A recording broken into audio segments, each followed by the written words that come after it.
What's going on, guys? JSGC here, and we are here for another Manchester City transfer update. Before I crack on with this video, I want to say a big congratulations to all of the Manchester City players that have swept home the awards at the PFA Player Awards from yesterday. That includes Ederson, Joao Cancelo, John Stones, Ruben Dias, Kevin De Bruyne and Ilkay Gundogan, who were all named in the PFA Premier League Team of the Year. I want to say a big congratulations to Lauren Hemp from the Manchester City women's side for winning the Young Women's Player of the Year as well.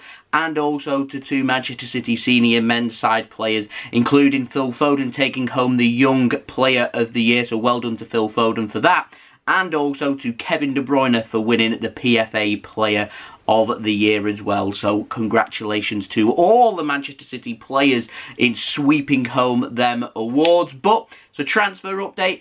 Before we crack on with this video, make sure, like always, if you are enjoying the content, want to help to support my channel, then do subscribe, press that red button, press the bell and put your push notifications on. We're aiming for 18k subscribers. We're less than 500 subs away from that goal, so any help towards that will be much appreciated. We are doing daily Manchester City transfer updates, so if you want to stay up to date with all the latest Manchester City transfer news first and fast, then do subscribe. Don't forget also you can find my social media links. They're in the description below and sliding across at the bottom of the screen if you want to go and follow me on my Twitter and Instagram. My email also in the description below too. If you want to hit me up for any sponsorships for any videos or any general business inquiries, I am looking for a sponsor for these Manchester City transfer updates daily, by the way, so any help towards that will be much appreciated. Once more, leave a thumbs up if you do enjoy this video, aiming for 300 likes once more, and most importantly, let me know your thoughts in the comments below, as I'm always interested in what you do have to say with regards to these transfers. So without further ado, let's crack on with this transfer update, and let's start off first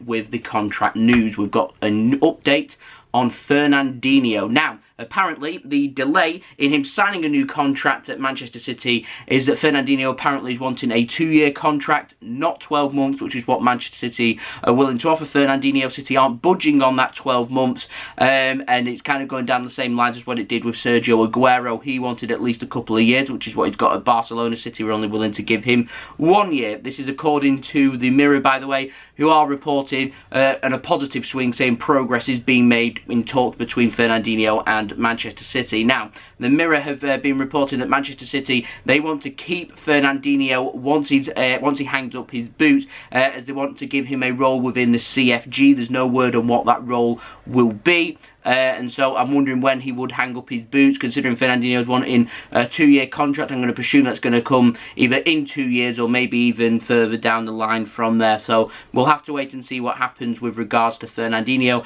I am expected at some point this week, though, for more clarification on his future. June 30th, it's fast approaching, and that does need sorting now, rather than later. Now, moving on to the ins, we've got a new name, comes in the form of Antonee Robinson of Fulham. He's a left back, by the way, 23 years old. Apparently he's available for £10 million this summer, and Manchester City, according to Alan Nixon, are keen on bringing him in. I just put my comment, my opinion is, nah. Why? Don't really understand that, if I'm honest. It isn't an upgrade, it's probably just bringing in a player for the sake of bringing in a player, which isn't really how we should be doing our business, and isn't really how we do our business. So yeah, I'm not too sure I believe that one, if I'm honest. Now, moving on to an update on Declan Rice. The Daily Mirror, they've been reporting that Manchester City want to look into the possibility of signing Declan Rice this summer from West Ham. The defensive midfielder, homegrown as well, apparently, get this, is valued at around £100 million. Laughable. Yesterday it was £130 million for Jack Grealish. Today it's £100 million for Declan Rice.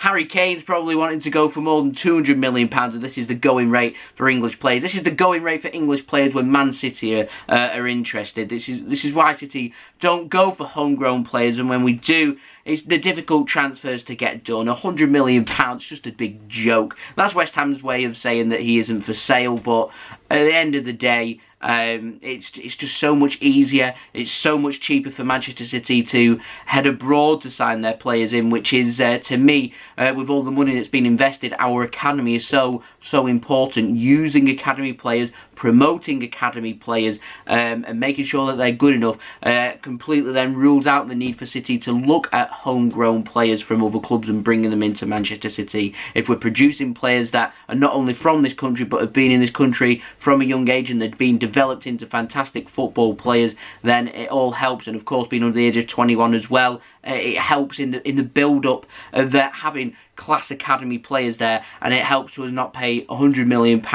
for Declan Rice, £130 million for Jack Grealish, because it's just a big joke. In terms of defensive midfielders, Man City do have another option in the form of Manuel Locatelli, and interest is very high in Locatelli for this summer, so we'll have to wait and see. I'm not convinced City will go for a defensive midfielder this summer, particularly if Fernandinho signs a new contract. We have Rodri and Fernandinho ready to go for another 12 months. I can see City turning their focus on that attacking position, on that striker, which is where I think City are heading towards. Now, speaking of strikers, takes us on to our final story. It's another new name, comes in the form of Mateo Fernandez from Espanyol. Now, he's a 17-year-old striker, apparently wanted by Manchester City and also wanted by Barcelona as well. The striker apparently shares dual citizenship of Spanish and English descent. So yeah, that would help with homegrown there, and also being 17 years old means he can be produced by Manchester City to end up adding towards our homegrown quota, and with him having English citizenship as well,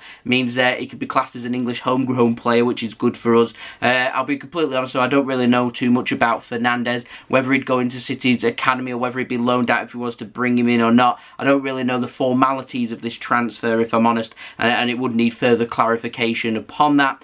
All this information for Mateo Fernandez has been provided by Alan Nixon once more on Twitter. So there we go, that has been the video. There isn't too much news out there. I'm expecting, though, as the week develops, for more and more stories to become available. Euro 2020, 2021, whatever it's being called, that's literally round the corner. That starts on Friday with Turkey taking on Italy in Rome, and with that being round the corner, if City wanting to get any deals done before the Euro start, then it's going to have to be done very quickly. As it is, I suspect City are going to put some testers in the water out there. There's going to be further rumours in terms of departures, and we're just waiting in general for things to start warming up, which will start to happen, maybe not going into next week, but as the weeks develop. Give it 4 to 6 weeks and we will be right into full swing of full transfer mode for everybody to look forward to. In the meantime, like I said, daily Manchester City transfer updates for everybody to look forward to. So if you haven't already and you want to stay in the loop with the latest Manchester City transfer news, then do subscribe. Press that red button, press the bell, and put your push notifications on. 18k subscribers is what we're aiming for. We're less than 500 subs away, making good gains. So like I said, if you haven't subscribed, then please do subscribe. You can find my social media links there in the description below, and sliding across at the bottom of the screen if you want to go and follow me on my Twitter and Instagram. My email also in the description below too if you want to hit me up for any sponsorships for any videos or any general business inquiries. Leave a thumbs up if you did enjoy this video. 300 likes once more is what we are aiming for, and also let me know your thoughts in the comments below, and I'll see you guys again tomorrow religiously. It's daily Manchester City transfer updates. It's transfer season, it's a summer transfer window. We're just getting rolling. Stay tuned for that. I'll see you all again tomorrow. I hope everyone is safe and well. Thank you everyone for watching. I've been JSGC. Peace. Ciao for now.